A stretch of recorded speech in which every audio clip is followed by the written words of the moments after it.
13th seed Ohio's gotten two very impressive outright wins as an underdog in the tournament, and they're now a 10-point underdog in the Sweet 16 to number 1 seed North Carolina, a team dealing with some very serious injury issues in the middle of their tournament run. We'll start with North Carolina, who is dealing with an injury to John Henson, a dominant inside defensive presence as well as their leading rebounder. Henson did return against Creighton, and he played well, but he also said that he was still feeling affected by the injury and said that his wrist felt weaker than normal.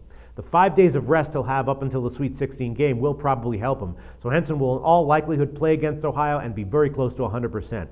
But if you didn't already know, North Carolina suffered possibly a more detrimental injury to their dynamic starting point guard in the Creighton game, and he will almost certainly sit out the game against Ohio and probably the rest of the tournament as well. This is a huge loss for North Carolina, and the guard, Kendall Marshall, was seen as the most irreplaceable player on the team.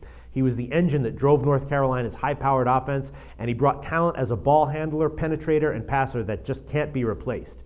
Replacing him will be a senior who wasn't good enough to be a starter, and then a freshman who has very little experience. So it's a big drop-off for UNC, but it might not hurt them exactly immediately against Ohio, since UNC probably does have enough talent to gut out a win one way or another, although covering the 10-point spread might be a bit of a different story.